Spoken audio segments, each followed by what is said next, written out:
They're saying sitting is the new smoking. I'm no medical Sitting's expert. bad, all right? That's what we're Sitting's trying to bad. say here. Right? How's my posture right now? You should avoid sitting at the edge of the chair with your legs fully extended, because then Okay. you're overextending your knees in the opposite direction. You're putting pressure where pressure is not supposed to be put. What do you say to people that are like, who cares? Does it really matter? I'll see you probably next year as you're booking appointments. When it comes to massage therapy, is it just a feel-good thing in the moment, or is there some type of benefit that I'm receiving? What does that look like? You're getting the benefit no matter what. Where would you put $50,000 today? Entrepreneurs are made or born? I think you definitely are born with the ability to consume risk in a different way. Magdalena Wrobel, founder of many things. I was doing some research on you. I was like, where do I even start? Like, usually I have kind of a clear path, like where to take the conversation, but I think it's going to be kind of fun because we can go a lot of different angles, right? So I see you've got some real estate, right? You run a property in El Salvador, I so do. we can talk about some real estate. Yep. You've got a corporate wellness company. Yes. You've got a business consulting company. Yep. You had a career in banking and fintech for a while, and then looks like you run a family farm, and you're a Yes. mother. I am. So that's cool. And a wife. And a wife. Yeah, there you go. So a lot going on, a lot to dig into. So how would you rank the businesses? Like which one's priority, top revenue for you versus which ones are more like side hustles? Okay, so I think as far as, all are probably passion projects, right? Yep. That made their way up to creating some wealth Yep. and therefore a priority.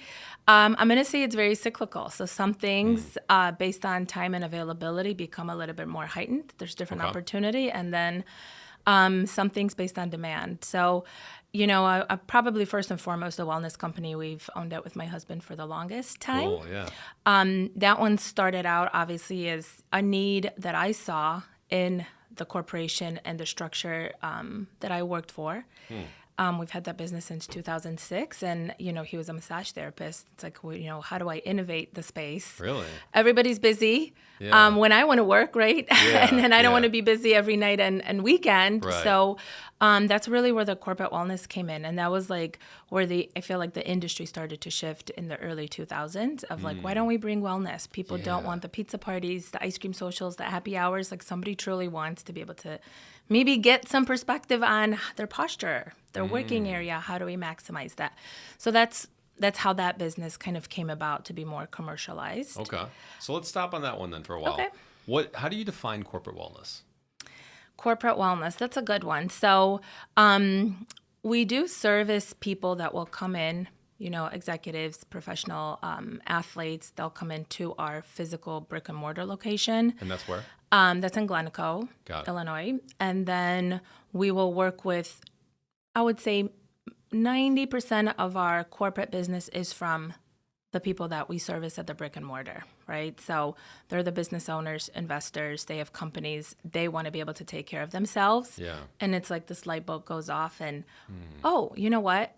If I appreciate this and this helped me be optimal in my life, my business, why don't I extend this benefit to the workplace? And then we'll, on a quarterly basis or maybe twice a year, depending on the size of companies, we'll go on site. We have a pool of, licensed massage therapists. We have a program that's designed for people that are typically in seated positions. How do we bring value, education, and kind of make it a fun experience as an added work benefit? Very cool. And what did you see in the marketplace that you thought this would be a good idea to do? You had seen some signs or been through something yourself? Yes, myself. Yeah. As I'm slouching and sitting there, Usually that's I how work. businesses start, right? A problem you Exactly. experience yourself or closely related to. 100%, right? By the time I would leave and try to book a massage, it was either super late and I'm just like, I don't even want to get a massage at this Yeah. point. But it was, how do I sit? And my husband would see me work from home prior to the work from home boom. And he's like, God, your posture's awful. You overextend your legs. You don't realize it now, but you do this for 5 years, you're going to have problems here, circulation problems, whatever. And I'm like, okay, I run a, relatively large team. How do I kind of bring some freshness and innovation into, making that, appreciating them and making them valued? And I worked in, on the tech side, meaning we did updates, middle of the night, weekend projects. People are in sedentary positions in front of 2-3 screens, bad Yeah. lighting, not getting up unless you truly, nature calls, but just Yeah. kind of sitting. And I'm like, okay, let's see if that works. And honestly, we were kind of like the initial guinea pig. And it was very well received. So then, like we built that into a recurring contract on a quarterly basis. It was just like a wellness week. And then it became, different school districts wanted to do it for Teacher Appreciation Days. And it just kind of evolved. And it's been really, word of mouth. Yeah. And then I want to say kind of things peaked during COVID. Because so many employees were now forced to work from home. But if you think about people's prep space, is the kitchen island or a table or a bed or whatever. Me. Yeah, that was me. And so we were able to take advantage of that kind of situation to provide some education around setting up the right space at home so that you still had a clear boundary of your personal life and your workspace and can kind of cut the two. But you also, knew what to invest in as far as seating, kind of developing a routine as for drinking water, getting up, some basic stretchers so that, maybe lumbar support, etc. So that's kind of how it came about. Like I was the problem and needed a solution. Yeah, that's kind of how my business started too, to be honest. How's my posture right now? It's great. Is okay? Yeah. Okay. What do I want to avoid doing then? Like just slouching or like leaning back? Yeah. So I know we can't see this on camera, but people will usually sit at the very edge of the chair versus like on the full chair. Okay. So your lumbar should actually touch the lumbar in the chair. That's why it's there. Okay. It's the Well, support. Okay. But you should avoid sitting at the edge of the chair with your legs fully extended because then you're overextending your knees in the opposite direction. So you're putting pressure where pressure is not supposed to be put. That's like number one, what people do. And what do you say to people that are like, who cares? Does it really matter? I'll see you probably next year as you're booking appointments to try to correct what you, and I'm not a licensed massage therapist, right? But I've been around the business. My husband is, and I've probably traveled to the same amount of conferences as he does just from kind of running the business and looking at innovation and stuff. But honestly, it's like simple things, right? Is one, being aware you can't sit for 10 hours, like get up. You need some movement. You need the blood flow, improve your circulation. Also go outside. You need sunlight, etc. So everything kind of goes into that like holistic wellness. If you have a keyboard, utilizing the support for your wrists. A lot of people, and actually a lot of kids, I have kids, my kids don't do that anymore, but kids want to sit with their feet curled up under their butt, where one leg's hanging, one is not. Like, if you think about it, you don't have a good balance sitting down. So your posture is like this, just like sitting on a wallet. You're driving, right? 45 minutes in traffic each way, but you're sitting on a wallet, hopefully not on a phone, but you're like this, and then you wonder where there's misalignment. So all of those little things on a repetitive motion over time add to a lot lot of different health issues. Actually, one of those weird dudes that keeps the wallet in my front pocket, so I don't even have to worry about that's that. That's so European. Is it? Like all the Europeans do it because it's really? theft. Yeah, because it's so easy to pull it out of your back pocket. So maybe I'm just paranoid or something. Maybe how I grew up in high school and what I've been through. I was always like, I want to see that shit right here. I don't want anyone to snatch that on my back pocket, You were just ahead of your time in wellness. That's right. I didn't even know it, just a pioneer. Hired. Yeah. They say sitting's the new cancer. Do you 100%. Believe that? Oh my gosh, 100%. What is there data to support that? Is there research? Like what is it doing to our bodies when we're just sitting all day? Accumulating all of your, just think about lymphatic drainage, right? Or like all of the toxins in your body. They're just sitting. They have no place to go. So sitting is the new cancer. Yep. I think I said, wait, what did I say now? I think sitting is the new smoking. Oh, really? Isn't that what it is or no? Sitting causes cancer, but I think they're saying sitting is the new smoking. Isn't that what it is? No, I don't know. I haven't heard that. Well, sitting couldn't be the new cancer because it causes cancer, I think they're trying to say. But it probably Isn't that what it is? Yeah. I mean, I'm no medical Sitting's expert. bad, all right? That's what we're trying to say here. Right? Yes. Yeah. And actually, if you really look at running versus walking, walking is the best exercise you could do.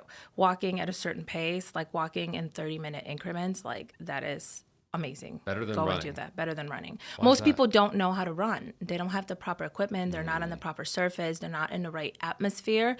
They're hot. They're sweating. So then they take all their clothes. Not all. But you know what I mean? In the winter, in Chicago winters, they'll be in shorts because they're hot. And, over time, your joints, then they're worried about oh, now I have, arthritis or this joint hurts. Well, yes, because it was moist and wet in -5 degrees and you were running by the lake. That's not good. So if you're an educated runner and you know how to run and you pace yourself and you do it smart as a program, I'm sure you're good. But if you just need to have some exercise, go walk, go for a walk, go for a brisk 30-minute walk. I had a client that was a doctor He ran like a AI software company, but he was also a doctor, an MD.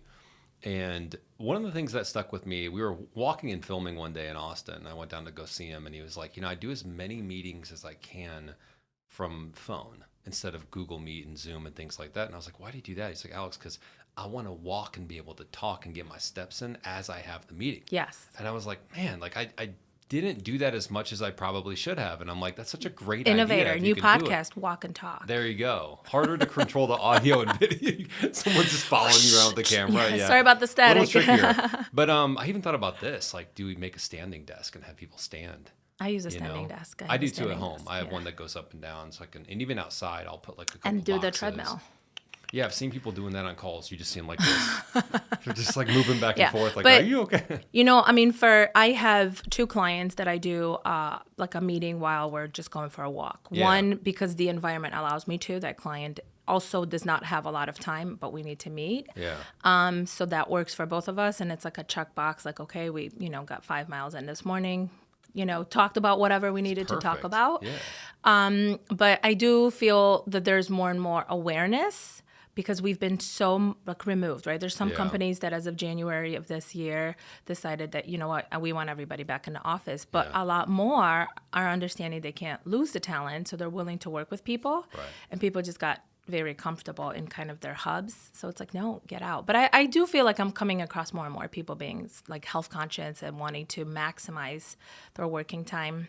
Yeah. I did during COVID, I just had my phone with me and just walked whatever trails. Like I literally sometimes had like back-to-back calls and I'm like, see y'all in 5 hours. I mean, I could be sitting in my home office or I could be out taking advantage of the weather. So what you're saying is if you avoid some of the posture things, the walking, the sitting too much, that you're going to pay for it later. Absolutely. And how do you pay for it later? What is the cost? Aches, pains, back. Now you're taking time off work to get whatever it may be. Mm-hmm. At that point, nobody pays attention to the, oh, that was weird, but it hurt a little bit. Everybody pays attention to, oh, shit, I can't get up. I can't move. Back pain's the worst, too. And now you're entertaining big decisions. Do I need some sort of a surgery? Do I need an injection? I don't know what's in the injection. Do I need a steroid shot, whether it's a knee, whether it's something? I mean, a lot of people get the wake-up call when it's already too late. There's so many things where if you're conscious or just as a preventative habit, instill things in your day, you immediately are not even ever going to get to a bad situation. You know what I mean? Because you're just proactively addressing not to be able not to take those big gaps of whether it's missing work, calling in sick, taking pain pills. There's you hear stuff in the news, right? Today it's a pain pill, tomorrow it's a recall for some other sort or whatever. So a wise woman once told me that people run towards pain pills but not so much towards the vitamin, meaning that they're quick to run towards a pain medicine or a medication, but they're not as quickly to do the vitamin. And that the vitamin is sort of a symbolic thing for taking care of yourself, being proactive and preventative. But that's just the truth. It's like something breaks down and we're like, oh shit, how do we go fix this as quickly as possible? Band-Aid, right? Instead of just thinking, what are we doing now, today? Maybe if you're listening or watching to this, maybe the impact of hearing this conversation so far is that you decide to take an extra couple meetings walking instead of sitting down. Maybe you get a standing desk. Maybe it's your posture gets fixed already. So hopefully there's some takeaways already from this. When it comes to massage therapy, I like getting massages, but I always wonder, is it just a feel-good thing in the moment, or is there some type of benefit that I'm receiving? And if I am receiving a benefit, does it have to be a certain type of person that knows what they're doing, or deep tissue, or what does that look like? You're getting the benefit no matter what, as long as you're going to somebody that's licensed and knows what they're doing, so they're not going to impose, some sort of a pain or damage to your body, right? So let's just level set that. As long as the person is qualified, the fact that you've now taken that hour of your time away from blue lights, away from screens, noise, to just clear your mind, that's your number one benefit. That's a great byproduct. I never thought of that even. I always think of the massage. I never think of, I'm actually taking time to unwind, get away from 100%. Screens, silence. Most people don't even it's just like, okay, I'm already here. But that is like you're literally, you just dedicated an hour to yourself. of just nothing. Because when do you ever do that in your life? Never. Almost never. Complete silence. Right? And the massage therapist is intuitive enough to know if you receiving the massage want to hold some sort of a loose conversation, they do. Otherwise, they don't say a word. Like it is just your thing. And that's nice, yeah. Yeah. But besides that, I mean, absolutely. It's the lymphatic, like I've mentioned that before, the lymphatic drainage of all the toxins that you carry in your body, like that is all getting moved, shaken, squeezed. So it's definitely going to go. Now, as long as it's the person has knowledge about lymphatic drainage, they're going to route it to areas where your body's going to be able to get rid of it, which is why you're supposed to drink a glass of water immediately following a massage. Where's it going, though? I never understood that. Like, just like they're like I'm moving it out, but where? It's still in my body. I mean, it'll excrete like through sweat. You know, you'll use the washroom, etc. But it's just and typically it'll get stuck in places, you know, where people are like, oh my gosh, what is this? Yeah, well, that's probably toxins, you know, or like you may develop some cancers because it's just dead cells or broken cells doing something being accumulated together. You know what I mean? So you want to be able to kind of get that circulated, which is kind of the hydration comes into place immediately after a massage so that you can kind of force all of that and flush it out. But I mean, there's tons of benefits, but the modality of what type of a massage you're getting will dictate of, you know, what. The type of massage, you know, although my husband like kind of offers different things based on people's preferences, typically it's, I need to be able to fix something, you know, and he'll know, okay, listen, you have a ton of knots here, you know, maybe they're coming off of, like a stressful, you know, event. I mean, like I said, a lot of his clients are people that run very large businesses, carry a ton of stress, travel a lot, professional athletes, etc. So they'll have some sort of repetitive motion or an injury or something that keeps coming back. So he's kind of developed his practice under the chiropractic model where you go in and you need that realignment of everything. You know what I mean? So I would, like the way I get massages, I don't even pick and choose. Like if I need a massage and it's not, you know, I used to put myself in my husband's book when a spot opened up. I was going to say, you get free massages all the time. We lived closer before the farm segment, but we used to live closer. So if I had, like he had an opening or something, which rarely happened, I'm like, oh my God, I'm taking that spot. Because it's like nobody wants to come home and work. You know, even though we have, a massage area set up at home, my kids are athletes, but it's just one of those, like, that's not going to be the same quality as him in his element. Like, you know what I mean? Yeah. But you're definitely getting just the kind of holistic effort of allowing that trained professional to figure out there's something wrong with the body. So if they feel a knot, let them work that knot out. Yeah. You know, and I would say as long as you trust the practitioner, let them do what they've got to do. Yeah. And how's the business going in general? It sounds like it's doing well. Great. What's the plans? Where you go from here? I would say probably through this podcast, the way you've kind of see how we run our businesses, we love life. We want to enjoy life. So we run our businesses to be able to scale with our time and how we want to run it. We've had at one point expansion plans to maybe franchise. The industry as a whole is very difficult to, find good talent, find people in this space that are business savvy and aggressive and want to grow. Otherwise, you're honestly like babysitting and then like hoping you don't lose your pool. For our corporate events, you know, we have a pool of people that we've worked with. They're relatively loyal, but the industry of massage therapists that are successful are people that value their time. They value priorities. So for us, you know, it's family, being together, accomplishing things like living life. The way we have it scaled right now is the optimal model. So I love that, which makes sense because it's like you believe in wellness, right? I was just talking to another guest earlier today, and he's done a really nice job growing his business. But one of the things we were talking about is you get trapped sometimes as an entrepreneur in the scale mode. And it's like, but what about your life? What about your health? What about your family? And it's just like, why are you doing the things that you're doing from the business? It really should be to support your life. Exactly. But I think some people are just like, go, next milestone, next revenue. You know, and the word greedy may be a little bit too forward, but I think, you know, you see an opportunity and you don't know if it's going to last forever, right? So you're kind of humble is like, why don't I take advantage of it now? Oh, it didn't stop you. Take advantage. And before you know like 30, 40 years pass and you're like, well, shit, I have bad posture myself because I've been so busy behind the scenes, you know? True. And in our business model, like I run all of the operations, administrative, kind of procurement, everything. And then my husband is the primary practitioner, but at the end of the day, like when does he have time to get a massage? You know what I mean? Like you've got to think about the flip side. Like if he believes so much in what he offers others people, like he has to balance his life and be able to have time. He'll be as busy as he'll allow himself to be. And, even when we've had a model where we've had other massage therapists, like people want him, like people get used to people. It's a very intimate business, you know what I mean? But two, it's a relationship and a trust. And it's the longevity of, I want the same person to kind of work on me. They know everything. They know what I do. They know I play golf. This is the season of every injury on this side of the body. You know what I mean?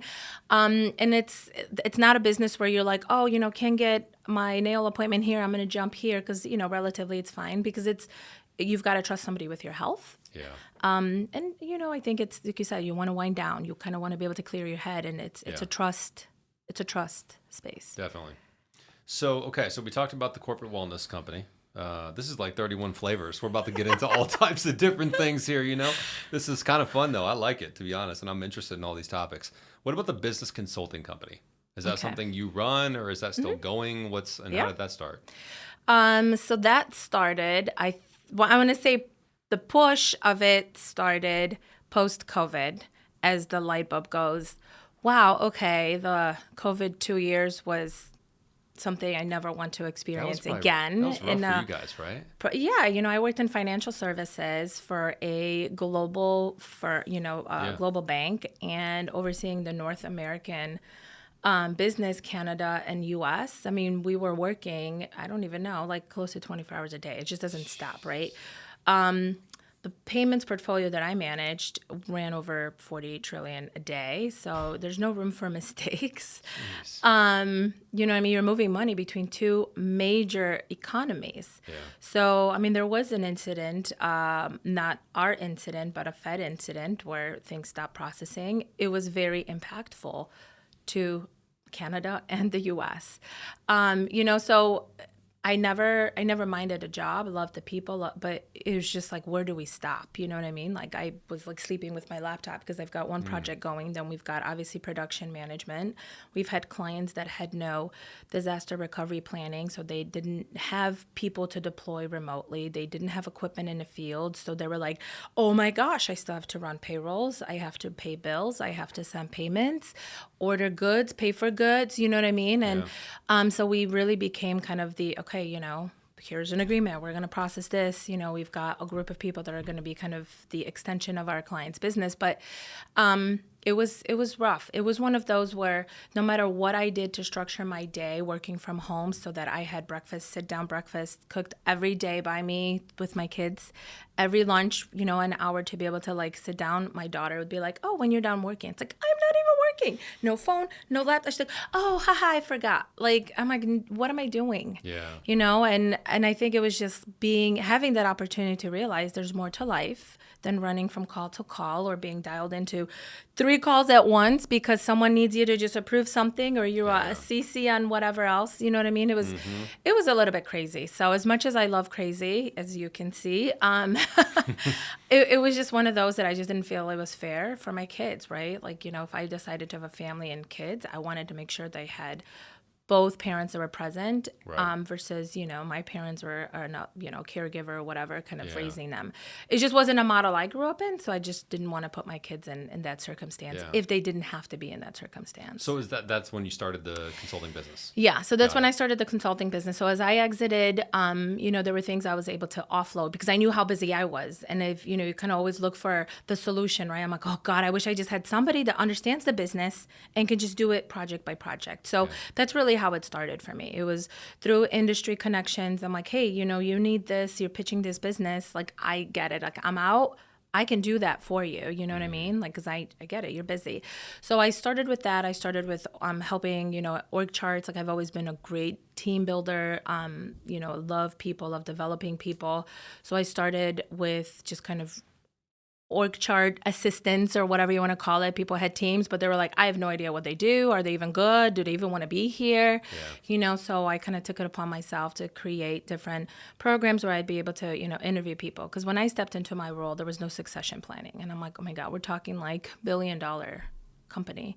There's no succession planning, and you're running payments, and I've got people that had maybe 3 to 5 years and they were on a road to retire, and they're just this wealth of knowledge. Like, you can't pick up a book and just learn it. This is all years of experience, being able to identify things.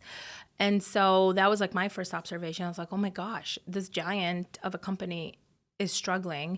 There's got to be smaller businesses that are even more, in trouble because of lack of succession planning. So it just kind of started. So, I took the business projects and, if I liked them, I accepted them. If I was like, whatever, that's why I left. I don't want to go back to that space. So I think it just gave me a sense of, one, freedom, and two, I was able to manage my time. So if I knew something else that meant more to me was coming up, I wasn't taking a project. If I wanted to hustle for, 6 months, then I took whatever things kind of popped in the radar. And it was just referral based. And then about a year ago, I connected with a friend, and she did recruiting, event management. I mean, she kind of had more of that structured HR background, and we've exchanged different business referrals in our kind of practices, and we're like, why don't we merge? And then we kind of expanded on the different services that we offer. But so I think we became this boutique of fractional whatever you need. And we'll try to help you. If we can't help you, we probably, between the two of us, know somebody that can, right? So I have such a big background in pretty much procuring any type of technology. I may not know the technology at hand, but I'll know how to procure and negotiate like your best deal. You know what I mean? And I'll learn through the process. But we even had a client that was in a pickle with some of their interior office space. And we're like, sure, let's give it a try. So we redesigned the space. That went really well. I don't think we'll add that to our permanent list of services. But I think that's just how flexible, we are. We'll entertain probably just about any idea a small to mid-sized business will have.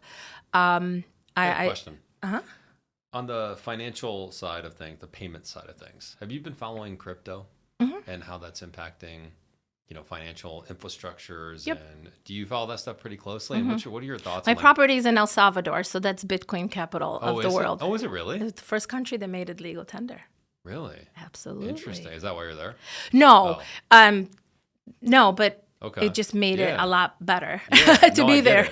So do you follow XRP, and obviously you follow Bitcoin. What are your thoughts on these cryptocurrencies? Are they going to get massive There's two schools of thoughts. We won't be able to get away. We're so far in. That's what I think too. To that we're not gonna get away. I am your cash is king type of a person.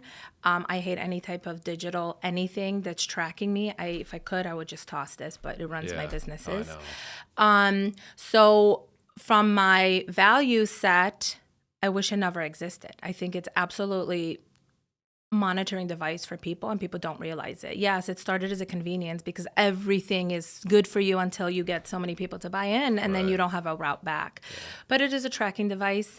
Everybody wants to think that it's not controlled. Absolutely, it's controlled. There's regulation behind it. Every country's rolling it out. Every country needs to know where any type of exchange of goods is going, because unfortunately that's what it is. It's policing. But isn't crypto less tracking than traditional They're still banking? tracking. I think there's two schools of thoughts. The ones that believe that it is completely off grid, and it's not. But you pay taxes on it when you sell it. You know what I mean? So let's not kid ourselves. I think that was the idea. You better pay taxes if you sell it. Not the IRS is coming for you. Exactly. I think it was the idea of, oh my gosh, let's create something else that is, not monitored. But I think it was for the greater majority to buy into something. But I think at the end of the day, we stepped in a hole and we're like, shit. Who do you think created Bitcoin? I know there's like the Japanese guy or whatever, but it's like, I don't know if anyone really buys that. Do you think it was like a institution or, I want to say it wasn't, because it makes it for a better story to say somebody created it and it's like, oh my God. Put it out there and then disappear. Especially like that guy from, I don't know, like, I don't remember all the details, but like the guy from New York that, wanted to pay the pizza guy in Bitcoin. And the guy's like, what's that? No, Yeah. but if he would have accepted the whatever Bitcoin, it would have been like in the billions now. I mean, I love a good story, especially if it's like, like based on true facts. Yeah.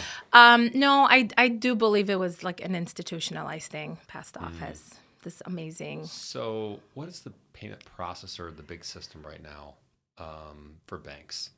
What is it called that processes all the payments? There's like a system. I mean, there's different What is it systems. I don't know if you're thinking I of can't think something. of what they're thinking that XRP potentially might replace. I mean, it'll be your digital currency. Yeah. So for the most part, everything clears through the Fed, right? Because it was run on like ACH and exchange rails, Yeah. like a routing system. So what ultimately they're trying to say, it's not going to go through the Fed. It's like a real-time payments. That's still a Fed platform. Okay. So if you think about it, everything is clearing through the Fed. It's just clearing quicker. But you have to have your checks and balances because ultimately you're exchanging between banks. There's the like your apps that are bypassing banks, but guess who those apps are clearing with? The bank. So although it may seem like you're processing, I'm not going to drop any names. Coinbase, like the app where you can buy crypto, sell crypto, that's still set up through and You're ran still through set it- regulations and banks and stuff. Absolutely. Like that, They're still responsible to a certain extent with regulatory, guidelines and requirements and what they have to file. And if they're a, public company, they have even more, Right. regulatory requirements to adhere to. But I think this is like we as people just want things fast. So we think bypassing a bank, because it sounds like this is a very old school, slow institution. Yes, but it's in like every type of a transaction. And you've got a ton of players that came in as like money managers, meaning like link your banks. We're not a bank, but we're allowing you to, do certain things based on like a trust method because we can see this account, you have coverage. But ultimately, they're getting bank licenses, right? Because they know that if they want to be able to scale and grow and truly move things and make interchange, whatever, they have to clear through. What? So, processor. are you invested in Bitcoin and XRP and that kind of stuff, or do you stay away from that? No, I gave in. I mean, like being in El Salvador. For someone that does not know much about Bitcoin, what would you say to them if they asked, why the hell would you invest in Bitcoin? It's not worth anything. I always say diversify, right? Don't ever put your eggs in one basket. Yeah. I think it's one of those, obviously it's very expensive to get into the game today, but there's definitely fluctuations, right? What goes up must come down, and it's happened before. It's probably going to happen again. At the end of the day, I always believe in a model of diversification, right? Like I see so many people put everything in like one area. But what happens when something happens here? Like, what are you doing later? And, I kind of use this example with my kids' sport. They're like so vested into short track. My youngest is 8, my oldest is 14, and I've got a 10-year-old in between. And that's all we do. We do that like 7 days a week, and they have huge goals and dreams. But I always say, okay, what's your non-physical passion? Like, what are you going to do in case you get hurt? That's a good point. You know what I mean? You break a leg, you can't go back to the sport. I don't know. Maybe it's such a small sport in the U.S. What if it just like goes away? You don't have good coaching and you don't have an opportunity here. What are you going to do? So I feel like just like that, anything in life, diversify. So if you can afford to get into Bitcoin, get into it. Obviously, hopefully at a lower price than what it is now. Yeah. But So I think there's a supply and demand at scale, or there's a supply and demand aspect to this where there's a lot of demand for Bitcoin, a lot of hype, and not even just hype, institutional. it's exclusive. Yeah, remember, like it's gonna run out. Supply, so there's right? Supply, there's only 21 million or 22 million Bitcoin, and 19 million are already mined. There's only a couple million left or so, and those are going to be running less and less for the next 100 or 200 years. Yeah. So supply and demand, big demand, and it is getting adopted at scale. It's not like some just hype coin or meme coin, right? Sure. Supply and demand. Then you've got the technology, which is really quite novel and interesting. And I think to your point, like I think we can all see blockchain and that technology is going to be the future. It already kind of is going that way. And then what's the third point?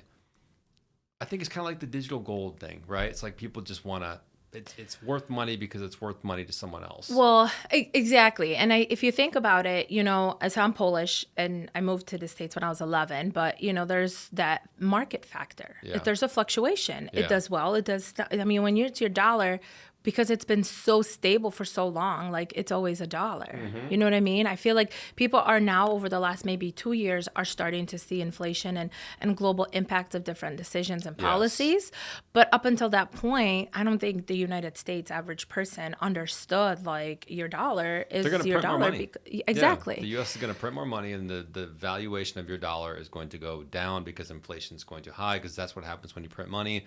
And Bitcoin, theoretically, will continue to rise because of that supply and demand tension. The other quick thing I was going to say is the other point I was going to make on why buy Bitcoin and why it's worth something is because of that technology, you are allowed to house digital money, currencies, without going through a bank. Exactly. And that was really not possible other than cryptocurrencies. So people are like, why is it so? It's like, go house digital money somewhere without going through a bank or an institution. You can't do it. Now, you may argue that it's a little bit regulated and maybe it's not as cool as that sounds, but it's real.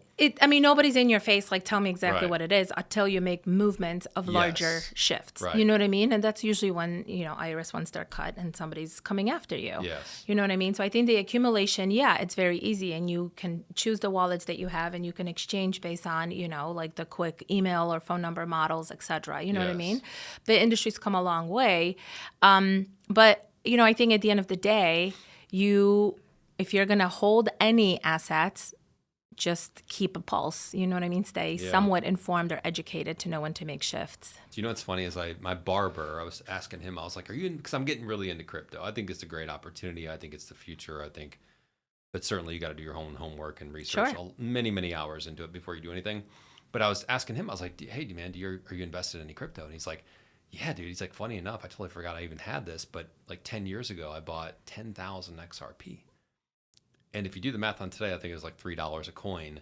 It was worth $30,000, and he put in like a few $100. Yeah. And so it's like, wow, but that was back when it was so risky, and it was so like on edge. Like, is this gonna even make it to anything, or is it gonna go to complete zero? And I think the same thing with Bitcoin. There was so much volatility that it was like until now, it feels like there still may be some volatility, but it feels like a little bit safer to get in because it seems like it's being mass adopted. Well, I mean, but any industry, if you think about any trend, I feel like I'm not a novice that got into El Salvador early, because there's definitely people that went in way before. I don't know if you know anything about El Salvador, but it definitely Let's talk about it. You got real estate there, so so it was a country with a past, right? I mean, I think it was called the murder capital of the world. Between your regular population that just wanted to live and thrive and do something with their lives, I think you've had probably 70% more of gangs, right? And they were fighting each other. That they didn't care who, child, adult, whatever came in, sees fire. But it was, you know what I mean? Like in Crossfire, it was just a war zone. Was it like cartels and stuff like that? Yeah. Yeah, I don't think, from my experience, I'm not going to even like quote any facts. From my experience, I definitely don't see like drug addiction or anything like that, like in the country, but it definitely was like a bypass, right? Probably, you just move the product further down. But I was introduced to the country just kind of like randomly through a conversation. I'm like, oh, whatever, let's go check it out. And my dream has always been, I wanted to have a property on a body of water. I mean, preferably an ocean, you know what I mean? But like something where I've got a beach and I can go, and that's it. That was like dead end of the earth for me. I grew up in Poland on the Baltic coast, so it was just kind of like a childhood memory I had, and I just wanted to recreate that at some point in my life. So to be able to, I have a condo in Chicago that's across the street from the Lake Michigan. Yay. But you know what I mean? It's not like I can go and touch it because I have to share with all the other condo people. But I think it was just one of those. So when we went, yes, we initially planned the trip with our kids, and then we were like, oh my God, you know what? No, let's spare them in case we die, because I took that into consideration. Like every, government like notification of do not travel, gang activity, precaution. It was like orange to red. I'm like, oh God. But at the kind of trust of my childhood friend. She's like, no, you just got to come and see it for yourself. So we went. We did like a quick Thursday to Monday trip, and I was just like blown away. I'm like, wow. So that was like early September in 2021, and then I'm like, you know what? Like, I felt so guilty. I'm like releasing baby turtles into the ocean, riding bareback horses on the beach. I'm like, where in the world can you do that? Yeah. And people were amazing. Food was amazing. You couldn't even know where to look at because the scenery was just so raw. There was definitely poverty in the country. It was like very low, you know, like poor, and then your Rich. upper class. Yeah. There really was no middle class. Yeah, that seems to be the case in third world countries. I've been to Yeah. the Philippines, and it was similar. It was like slums, and then like people that had money. Yeah, but it's like their lower class wasn't per se like slums. There definitely was, you know, garbage. I mean, there was Sure. no infrastructure to collect garbage. So Yeah. people would throw stuff, maybe dump stuff in the rivers, and where does it wash out? On the beach and the ocean, right? So it wasn't necessarily because they were like dirty people. They just Sure. did not have an infrastructure Yeah, to deal with totally. it. And, It's a lot you of know, government everything we issues, to buy be is honest, yeah. packaged. You know what I mean? Right. Like you're dumping. So the quality and conveniences come up, but the country does not know how to dispose of these, you know, plastic cups, this, whatever. But it was just like beyond, like if you were able to look past that, I was like, this is like amazing. Yeah. So, you know, my friend's like, hey, I'm thinking I'm gonna like build here. I'm like, build what? Like I want in. Yeah. And I mean, literally on that second trip, we brought our kids. We did another quick trip, and I'm just like, okay, somebody, you don't even know who to talk to. I learned Spanish via Google. I mean, my husband is of Mexican descent, but I You know learned Spanish now? I- Okay, look, so I'm pretty good. So Google. did he help you? He helped teach you a little bit? I'm pretty sure he learned with me. No, he's Okay. good. Oh, No, okay. I, you know, like he's massage therapist. He's kind of Yeah. always busy. So I'm the Okay. one with like time here and Man, there. it's hard to learn a new language as an adult. Yes, but I feel like Spanish is easy. Like Really? it's a probably one of the good. easier ones to learn, they say. Yeah. So You speak Polish? I speak Polish. So I you were do have a already degree in bilingual as a kid. Italian. As a kid, you were Yeah. already bilingual, right? So like yeah. Italian and Spanish are very similar, but Okay, you know, yeah. Google Translate helped. You know, Yeah. obviously, like you can use other AI tools that are even more accurate and better. Yeah. But you know, we just kept conversations open with the local people of like, hey, you know, if something comes up or if somebody's interested in selling or whatever. And we took a look at a couple of lots and we just like found one that we just absolutely loved. And I saw it. That's the one I saw online. yeah, freaking but we built a gorgeous. house. It was empty. You had Okay. to like see past it. So there was some Okay. trees. There was just, you know, it wasn't as pretty as it Pool is in now. there, yeah. I was like, Yeah, now damn. it's amazing. So now it's a rental property? Yeah, when we don't use it, we do Right. have it on Airbnb. We Yeah. do work with, you know, retreat hosts to host wellness retreats. that, My yeah. husband has hosted events there. So it just became like this escape and oasis, but it also became another business. And that was like my turning point where I just decided to exit the corporate. You know, so on one hand, I'm ready to invest and spend, you know, a lot of money into creating something. Yeah. Yet I'm letting go a very, you know, good line of income to the side because just at that point my moral and values were just like at the peak of like, no, I may regret it today. Yeah. But in the long scheme of things, I don't think my kids will ever be like, oh, Mom, we hate you for quitting your job. You know what I Yeah, mean? yeah, Like, for that's sure. never going to happen. Yeah. So it was a very, I think it was like a really big adult moment, you know, because it's like, oh, my gosh, you know, we're going to go down to a single source income. Can we do it? Yeah. And, you know, if you think about it, COVID had just happened and integrated medicine, like holistic practitioners were not your essential businesses, right? So you do get shut down. So it's like keeping that in the back of my head. Then I'm Yeah. like, well, this is also in a different country where I have to fly. Well, guess what? You couldn't fly or there were restrictions to fly. And I'm just like, oh, I don't know. So then I'm like, okay, in case we got to drive through Mexico, if we survive Mexico, it's 37 hours. All right, I think we could do this. 37 hours. Wow. I don't think we're going to attempt that because Mexico's a little rough Yeah. in the non-resort areas. Right. But, you know, like you're making big decisions and I'm so glad like we decided to go forward. It's been absolutely the best investment from a financial standpoint. But just like we go there and it's just an immediate just detox. Like Wow, you're like that's so pray cool. that you don't have service because you don't even want your Yeah. devices there. Everything works. We have great Wi-Fi and, you know, but Now, when you start the business in another country, are you able to, do you still pay some taxes in America? Like, how does that work?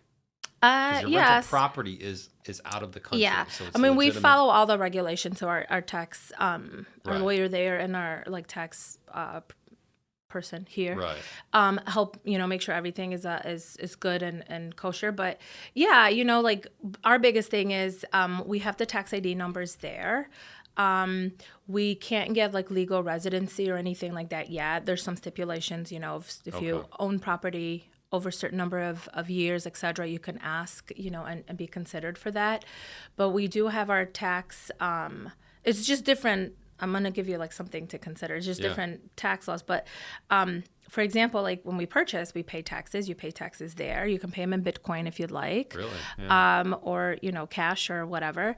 But you don't have property taxes. Isn't that amazing? Which is huge. Especially Absolutely. in Illinois. Oh, yes, which hence why we now live on a farm in Wisconsin, 3 miles away from the Illinois border. Isn't that beautiful? Wow. Yes. That's a good move. That was an excellent move. Yeah. Let's talk about the farm. I saw a post with you. So you have a daughter and 2 sons, husband, right? It's a family of 5. And you guys decided to move on a farm. Or you created your own farm. My oldest son decided we should move to a farm. Really? And so in the mindset of, hey, you live once, and which I've actually modified that you live every day, you die once, why not? Now, where were you guys living at before? We were in Riverwood, so on the North Shore. Got so it. our other business is still in... It's like a 180. Yeah. So I'll take you back. We built this amazing house in the city of Chicago because I was like, we are totally going to live in, I love downtown, loved being in Chicago, worked there, everything was close, up until my kids couldn't get into like the neighborhood school because it's like a lottery system. Oh. And I was like, wait, what? Really? Yeah, you have to pick your 3 schools and then they like do magic lotteries and you may not get into this one, but the next one could be 15 minutes away and maybe it's a half-a-day program, no languages. And I'm like, what? So that kind of forced us where like if our kids can't get into this particular school, then we're out closer to the Glencoe, like, so that forced us to kind of go look for schools, which is funny now because I've been homeschooling my kids for 4 years. So at the end of the day, schools don't matter. Oh, you do that too? Jeez, how do you do it all? I don't know. At this point, they kind of do it themselves. There's a ton of resources. There's a lot of resources. And for us, time is time. You can't add to it, but it's definitely going by really quickly. So we just had to maximize how we go our day to day. So what is living on a farm? How is that different than the city life, and have you seen a benefit in your business or as a family? I think in a family dynamic, I mean, it's harder than what I had initially thought. So we've always had a little garden, so we appreciate kind of having, eating seasonal like veggies and fruit. It's the best. And we've always had that, but in a very small scale. So here we're like, sky's the limit. We have 7 acres, like we can make all this work. So my oldest son, he's 14 now, so he was that was 3 years. So he was like 10, 11. And he's like, I want chickens. And maybe I'll take a step back. The way we got introduced to this kind of lifestyle is my sister had purchased, her family had purchased like a hobby farm. Right. I want to say like not even 2-3 weeks before everything got shut down for COVID. So where did we go just to hang out? We went on her 26 acres because the kids had ATVs, dirt bikes, ponds. That's cool. You had to do something with yourself while everything was at standstill. So my oldest just took a liking to just everything, nature. And she had chickens and some ducks and they had rabbits, whatever. And so he's like, I want some of that. Riverwoods, as much as we had a lot of land, it was very restricted what you can do. Plus we've had coyotes and deer. I'm like, I can't even imagine adding like chickens. I'm going to have like everything eating it. Yeah. So, when an opportunity came for my kids to kind of take their skating journey to the next level, the strongest program at that time and currently was out of Milwaukee, out of Pettit. And our drive, although it seems like hour here, hour there, when you do it 5 days a week, it adds up. So we needed to figure out kind of the more permanent step on making that more manageable. And he's like, can we just buy a farm? We're more on 94. All we see is farms. Can we just get a farm like somewhere in the middle? And I was like, I'm not sure how my husband first felt about that because he also loved living in Chicago. So I'm not sure how he felt about moving to Riverwoods. Then we loved it. We're going from the city to a farm, kids. And he grew up in the city. Like he grew up near Humboldt Park. Like that is like rough. Yes. But I think he's been embracing all these changes that have been forced upon him maybe a little bit. No, I mean, he's mutually excited about it. But so do you guys you have chicken? actually kill the chickens and cook them that We night, haven't or had them long enough to get Okay. there, but we need to do something. Like Yeah. we have now like 40 ducks because they're Holy just cow. really busy and making more babies. Wow. And you plan to eat And the ducks. absolutely. So everything in your farm is basically I'm like a self-sustaining. great duck chef. Like I I could heard duck's do good, but it just, I don't know, for some reason, maybe because you Not a just lot of grew up like meat. seeing them and stuff. Are they a little Yeah. gamey or something? I don't know. No. No? I think it's just how you cook it. Well, I mean, we haven't eaten the ones we've raised, but I we think it's one of those things where, like, if you don't grow up eating the thing and then you see it being eaten, you're kind of like, oh, where other countries that was like that was ducks- one of our like sit down conversations with the kids. Yeah. It was, well, you want all these animals, but at the end of the day, as much as we're going to love them and treat them kindly, at some Yes. point they're going to be like eaten by Right, us. Are right. you okay? Like, I have nothing against, vegans, vegetarians, whatever, but, my kids are like in extreme athletics. Like, Yeah. you need all food Protein, groups. Yeah. And let's not complicate our life with Right. all these cooking and different eating Right. habits. So, And they were okay with that? Yeah, from the youngest one. I think my daughter is probably the most like, I don't even know how to describe it. Like, I don't know. I'm gonna say like that was like morbid. When we didn't call the first rooster, but we had like excessive amount of roosters, so we needed to reduce them. So my sister's mother-in-law helped us with that. I mean, so she knew he was going and why he was leaving, and he was going come back in different form than Right. he left. Oh, come back as a chicken wing. And she was like, let me see. And I'm like, Yeah. oh my God, it's in a cooler, like in bags, labeled. I'm like, are you sure? I mean, she's 8 now. So like she was what, like 5? I'm like, oh, this is like trauma. You know what I mean? This is when Yeah. the kids are like, I grew up like, so I'm like, are you sure? She's like, yeah. So I open a cooler and she's like, oh, well, I thought it'd be a lot more food. I'm like, oh, okay. So she sees it as food. Yeah. Good. And then my boys were like, you know what? Just tell me after we've eaten. So when I did like a chicken soup, my kids Yeah. like love soups. Guys, you just ate Henry. All right? Remember the little guy? It was you Big just Bird. ate him. How was The the first chicken one was- sandwich, Henry? It was Big Bird. The first one was Big Bird. But I mean, they loved the soup, and I was like, well, that was half of Big Bird. We've got Wow. another half in the God. freezer. It's crazy fine. how disconnected we become from our food sources, though. And you guys get to experience what that's like firsthand. That part of owning a farm has been absolutely amazing. Yeah. Like that, like Because we all eat chickens and beef Yeah. and vegetables and fruits, but like we forget that someone had to like pull that out of the ground or like harvest that or like kill and that the it's chicken very and- difficult. Yeah, it's like, That's like probably number one lesson. So my oldest, that is like his life. He loves everything agriculture, reads about it. We're gonna have we're gonna start like a mini bee farm or bee whatever hives Wow. thing next spring. We needed to make sure we had enough of pollinators and kind of like bring up the farm so that we Right. actually attract bees and retain them there. So we feel we're ready for the spring. But he like loves all of that. And honestly, like to watch your kid put 100% effort and do everything by the book and water. I mean, he literally would pull out seeds from tomatoes, wash them, dry them, save them for next year to plant the, That's his cool. seedlings, only to put them like, so you do the seedlings, then you kind of put them out and back in. That's called the hardiness, just to Yeah. get them used to the kind of harsh spring weather. And then you plant them, right? And then like a monsoon of a rain comes. We've got this crazy Midwest weather where it's like, summer at noon, but then it's like a blizzard, 3 hours later. Yeah. And then he's like, oh my God, like 20 of his tomato seedlings, they were like this high, all broken and just severed. Mm-hmm. And I'm like, I'm sorry, man, but that's the harsh reality of our food, right? So Yeah. when people think that we have this finite amount of food, like you're not eating organic. I don't even care if you're paying the price of organic. Right. There's no way. Like food there's discoloration on it because of how we have apple trees, like which way the apple faces the sun.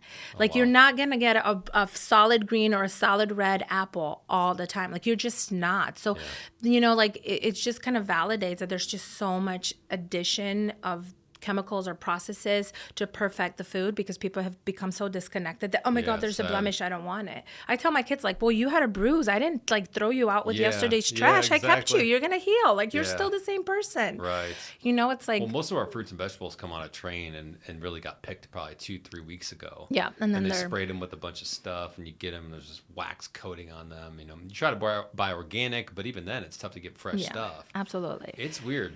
Yeah. So it's Have a you noticed lot a difference of, in like your health and how you feel from? Do you guys my eat- 14-year-old is 6'1.5".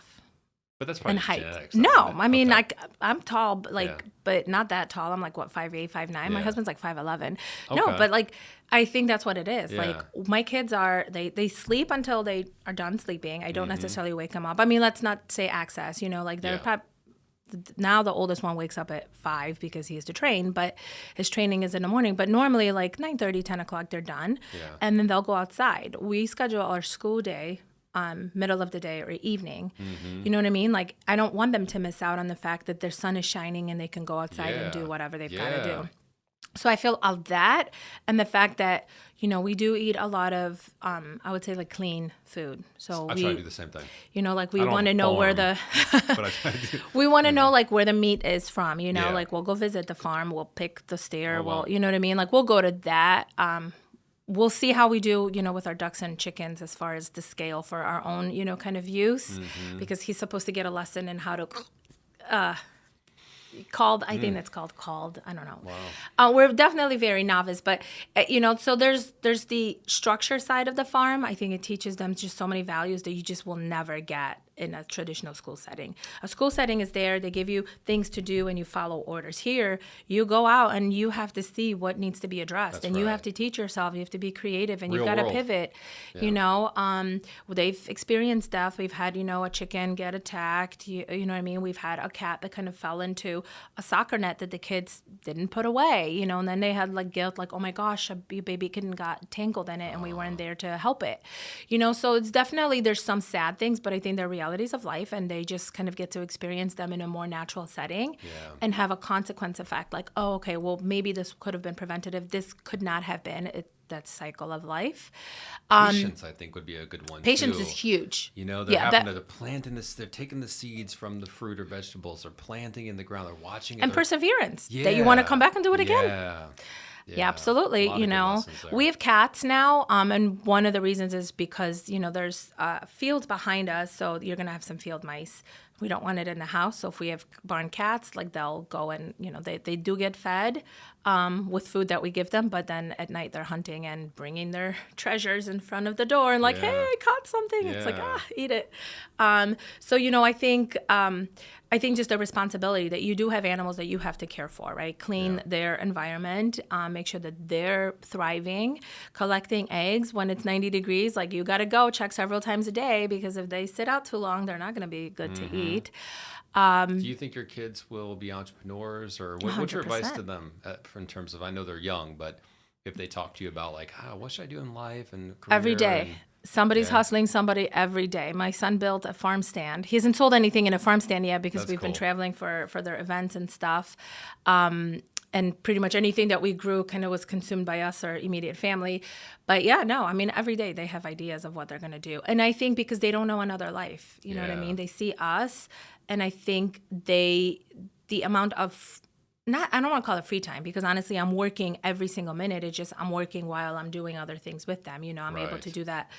But they just see the flexibility, and I think they don't want to themselves go and be away for a 9 to 5. Like, what's if you can do a job one day in 2 hours, but maybe different conditions the next day and it takes you 5 hours, but you can do it based on effort sooner. Why would you want to go and sit in a place just because somebody told you that your hours are 9 to 5? Right. So I think they just don't know any better. I shouldn't be better. They just don't know any different. Yeah. Do you think entrepreneurs are made or born? It's funny. I've been thinking about that this whole week. I don't know, maybe leading up to this or just like it just popped into my head. I think you definitely are born with the ability to consume risk in a different way. So I think that is just something you'll know as a kid, right? Whether you're the kid that jumps off a cliff, doesn't think twice about it, you're seeking a thrill. But I think there's just something about the entrepreneurial spirit as far as risk management that I think you're just born with it. Some you people gotta are be more willing to take cautious some and some risk. people are just like, let's do it, know? But I do think that it's definitely something that you can absorb. You just have to have a very open and conscious mind, and you can teach yourself how to be an entrepreneur. And I think then you partner with somebody like our consulting agency to be able to help you kind of break through some of the molds that don't seem natural to you, but maybe they seem natural to somebody else. That's like, if my business fails, that's fine. I'm going to know why it failed and I'm going to do it again. Yeah. Some people just don't have that risk tolerance. And I think for me, the bottom line is being able to take risks. If you cannot take risks, then you just don't have the natural ability of an entrepreneur. But I also strongly believe that if you work on that and you're very mindful of what your shortcomings are, that you're able to surround yourself with either people that will manage that aspect for you, or you'll continue to grow and expand your knowledge and become a little bit more fluent with it. I think I agree with that. I think it's a little bit of both, but I do think the risk has to be there. You have to be willing to take risk, have a little bit of blind faith. You got to be an action. Trust your gut. You got to be an action taker. You can't sit on a 6-month business plan, and research or look stuff up for roll up your 6 months sleeves, straight. willing to get into the weeds. Yeah. But the other thing I'll say is this: is you also have the perseverance thing is big. You also have to be the type of person you can take the risk, and it can go good for a little bit, and then you can hit just a really tough spot and be through, have multiple different challenges, or your business goes to zero, whatever it is. And if you're a true entrepreneur, that's when your entrepreneurial spirit comes out, because you go, all right, let's freaking roll. We made a mistake. The business took a dip. We're going through a challenging time. We lost someone, whatever it is. We're going to learn from this. We're going to bounce back. 100%. We're going to make this thing even better as a 2.0. Absolutely. But some people that's mentally, you have to be pretty tough. You have to have thick skin, because you will go through some shit. And I think cyclical, every business, right? Yes. I don't think there's ever any business that's on just a pure, incline. So I think as long as you understand the industry that you're entering, and you don't even have to know that nobody has a crystal ball, right. But you understand from a historical perspective and kind of future projections where things can go and prepare accordingly. I mean, let's look at real estate, right? For one. Yeah, I mean, real estate tends to be still one of the best investments, and it's still on on an incline. But look at 2007, 2009, that recession. That was like horrible. Yeah. I mean, people literally committed suicides over losing things, you know. Look at, kind of the bubble coming out of COVID, you know what I mean? I mean, that hasn't really settled. Like, people are like, no, it really hasn't. My parents were kind of caught in moving during that time. Honestly, if you did not have cash, you did not matter. Yeah. You know what I mean? And I think that's like a part of my life where I was like, wow, I think people finally understood, like, cash out your 401ks and invest now, live today. Yeah. Because with the volatility of the market, you don't even know if you're going to have something by the end of the week, you know? Kidding. So, so I think just owning the risk, owning the responsibility, and just wanting, I think, having a zest for the unknown. Like, you don't know, but you're willing to go there and find out. That's the exciting part about it. Yeah. As you're building, you're creating, you're getting curious, you're taking chances, and you don't know how it's going to turn out necessarily. You're optimistic, but there's a lot of unknown. What would you say if someone had $50,000, or if I just gave you $50,000 to invest today? You're in real estate, you do businesses, you invest in Bitcoin, crypto. Where would you put $50,000 today? What? It's my $50,000? Yeah, let's just say you have money in the bank. You don't need savings, or you can take care of your family, but you've got this $50,000 chunk, and you're like, man, over the next 5 years, 10 years, I want this to be the best investment I've made. Good ROI, solid ROI. Solid ROI. I would do something around the whole mental space. And I'll tell you why. It's like twofold. I see it from youth struggling because it's in their face. Everybody's being told that they're either depressed, struggling with something, and they just look in the mirror and they're like, oh, I feel fine, but maybe I should have something. And they're just looking. Yeah. So I would do something with that $50,000 in the mental, building a strong mind space, but around youth, because I feel what would that look like in terms of what do you do with the $50,000? I mean, I think the best consumption is through, unfortunately, the devices, which I think every kid should just be banned from, but put something where they're forced, I don't know, before you can unlock your phone to use it for something, you're doing like a 10-minute, almost like a rewiring of your brain. You know, I just probably have like $1 billion idea that somebody's going to take, but yeah, from this, you better credit us on this podcast. yes. Yeah. But honestly, I would do something around that sort, like whether it would be, you know, unfortunately, maybe another app, but perhaps like something in the biometric space that if you're ready to open your phone, like it's going to be like almost like a reflection, look in the mirror, like what are you committing to today and how is the end of the day going to look like as far as what you told yourself about productivity, confidence, blah, blah, blah. I would 100% invest something like around wellness. And I think the mind and strengthening the youth mind is just, in my opinion, right now, it is just, there's just no program about it. Like that's such a good point.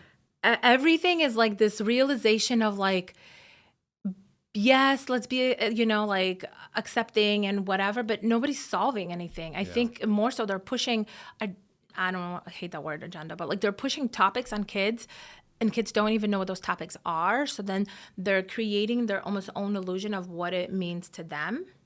Versus like, no, like what happened to accountability? What happened to setting goals? What happened to, you know, just like being ambitious? What about challenges? Like, I mean, I grew up so different, but I didn't grow up any different than my peers did when we were growing up. But now that I kind of look at myself in different settings, I look at people and I feel very alone in my thought process. But I'm like, dude, like if something's got to get done, do it. Yeah. Like I don't understand like why you make a million excuses. Like that's like my biggest pet peeve. As soon as somebody like starts making excuses, like that is not somebody I'm going to hire. That is not somebody I want to take on as a client. You know, I'm very selective that I want to be able to help people move forward. I'm not a therapist or a psychologist. If I wanted to be one, I would have gone that path. Yeah. You know, and I think a lot of people are just, they just want to be heard, but in a negative way. You know how like as a kid, like people are like, who's just trying to get your attention? Well, yeah, but they could do something good, but instead they'd rather like break your window because they know you're going to stop what you're doing to take a look at the broken window. Right. I feel like that's the crisis we're living in. So my 50 grand, I feel like would be a little bit in that. I think it would be revenue generating for sure. I'll figure out a way to monetize it, but I think it would provide such a greater good and hopefully like, you know, impose a change on how kids think about themselves and their futures. I think that's a big, big niche because I think social media and screen times, I think they're doing a lot more harm to kids than we even realize. Yes. Because they're doing harm to adults, right? And there's certainly good things about media and content and social. Certainly people can listen to this and they can really make a change in their lives, which is amazing. That's what we want. But I think there's an issue where people are addicted to screens or on the screens too much. It's almost like a freaking chip in their brain. It probably will be at some point. I'm pretty sure it's rewired all of us. It's rewired us, right? And I think there's something to be said about putting the phone away, getting off the screens a little bit. My kids don't have devices. I'm probably like one of very few parents. Yeah. And there's times where we have a travel iPad. I think the iPad's like, it's not even an iPad. It's a tablet. It's like 7 years old. It holds maybe an hour of a charge. MySpace on it. I don't even think I had MySpace, but it's funny, so we'll allow the kids to charge it, but it gets one charge for a trip. And we do travel a lot. We travel a lot for the athletic events and just, for leisure, but they get one charge. Yeah. And so pre-download something because I'm not paying for extra Wi-Fi for you to just browse, Right. So it's like they're so regimented with it that like they all have to come to a consensus and agree on like a show or a movie or some sort of a game or whatever they're going to use it for. And honestly, it's just out. Like half the time they forget they even have it. It's in a backpack. And then at the end of the trip, they're like, what? We could have, well, you forgot. But they find other things to do. They get creative. They think outside the box. They just, when we were kids, like we didn't have the internet wasn't as just now coming around. Their minds are creating new business opportunities and ideas. Yeah, it's become like a very consumption world versus a very creative world. And I think that we got to let our kids be creative and think outside the box and solve problems and learn those values. And be uncomfortable. You know what I mean? In their skin. I mean, they have to learn life. I think, I moved here when I was 11. So I think from like a material knowledge when I was in Poland, I came like winter break. Like, I don't know who moves winter break, Yeah. but we moved winter break. So it's like you're that awkward new kid that speaks very limited English, Right. you know, and it was like 5th grade. And then my junior high was 6th, 7th, and 8th. So it's like the last year, everybody's got cliques. You're like this. And I've been the same height since like 6th grade. So I'm Okay, like you were this tall. awkward Yeah. kid. Like, oh, holy cow. But you know what? It turned out fine for me. Yeah. I didn't go home and cry. Even if like maybe somebody said something to me, I probably didn't take it the right way to be Right. offended. I was just like, oh, I don't know, whatever. But you know, I just feel like you've got to put kids in uncomfortable situations to one, see their potential, like allow them to thrive and solve problems. You know, even when you go to work, it's so superficial because you're supposed to be entrepreneurial, your spirit, and you know, like own this product, but then they give you guidelines. Don't do this, don't go that. You have this budget. There's this regulation. Like, no, I'm not a CEO of my product. Yeah. I am literally a pencil pusher, and you want me to stay in these boundaries, but you've already pretty much defined what you want me to do. You just want me to babysit it, you know? And I think that's the problem. It's no, like let the creativity come in. I think I've been successful in just kind of what I've done is because even though I worked in, I always call myself a banker, but I'm like thinking outside the box. Like I don't think I was ever meant to work in a bank. It just kind of situationally happened. Yeah. You know, and I've loved my career and what I've been able to offer and kind of grow within that space. But I've never thought like you're a banker. You know, I've challenged every single thing. So I was like, the person, they're like, God, Magdalena, do you have any more questions? Of course I do, you know, because I just couldn't understand why something had to be blue and something had to be yellow. Like, no, I think it should be red. And here's why. Yes. And, you know, I've had amazing mentors throughout my career that were like, you know what, you're right. Let's try it. If it doesn't work, then we know it didn't work. And then we'll know why. And, you know, I've been told by those great mentors, don't ever accept an answer. We're doing it this way because we've always done it. Yeah. You know, because that's the worst reason. At one point it made sense, but Right. like today's world, I mean, AI is in your face. It's in our kids' face, whether you like it or not. And I, again, just like the whole digital coins and stuff, like I think AI is just damaging to society, period. It's extremely dangerous from just, you know, scams and crime perspective. But it's here. So the quicker we all familiarize ourselves with it and figure out how we can help us, the better. Have some boundaries, right? I have boundaries. Like, first of all, my kids don't use anything AI because they don't have their own devices. They're going to learn the hard way before they can get the shortcut, you know? The And I 7-year-old also... iPad's like, I don't know what AI is. You know? Exactly. Like biometric what? Yeah. You know, so I think it's just being very open-minded. But I think the only way you're going to get to that space is if you did the math problem the long way before they gave you a calculator, right? I think that's right. There's That's a reason right. why we used to do things a certain way. So that's my problem with ChatGPT. I think it can be a great resource, a little creative assistant if you use it the right way. It can check things, organize information, verify, whatever. But the problem is people use it as a crutch. And they go right to the first thing they do. I got to do this. Boom. AI, ChatGPT. And it's like what happens is they start to lose the skill of being able to think through a problem, solve something, think outside the box.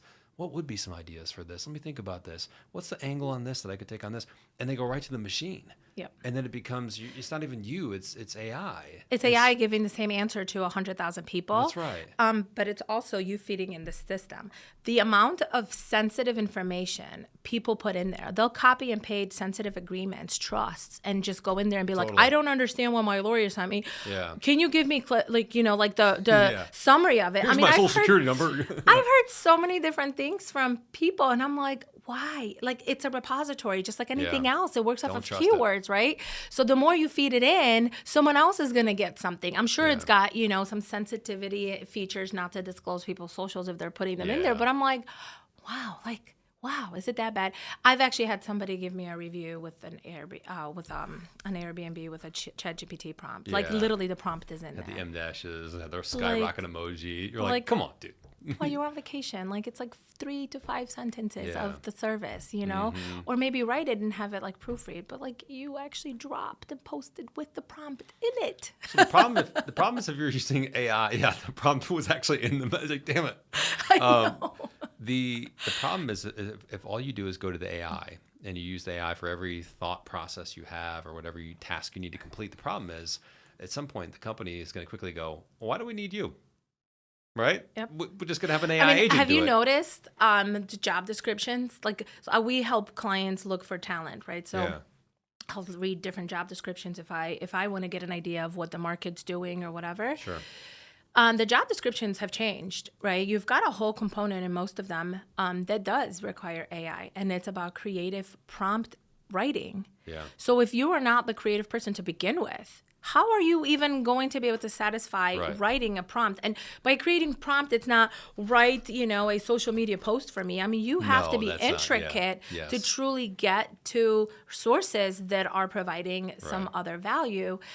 So I find that to be interesting because creativity is something that builds over time because you take the time to allow for it. It's not like, oh, let me stop this right here. And you're like, here's the next genius idea. You know what I mean? It's a process. It's your thought. It's being able to quiet your mind when there's chaos. I think the job market is going to be very interesting over the next few years. I agree. That's a whole other topic. Magdalena, I appreciate you being here and doing this. This was a great conversation. I'm glad that we got to go a few different routes. I thought it was kind of fun. Hopefully the audience got some takeaways. Look at your posture. Make sure you're sitting up the right way. Take care of yourself. Start a farm. A lot of takeaways from today, But thank you for being on the show. Thanks so much for having me. I appreciate you coming out here. Where can people find you, connect with you, learn more about what you're doing? Probably the easiest one would be iMind Strategies on Instagram. That's a consulting agency, and obviously from there we can connect on different angles. Personal, curate your trip of a lifetime to El Salvador, or schedule the massage with the wellness executive. But iMind Strategies would be the best way to reach out. Cool. Thanks again. Appreciate it. Thanks so much.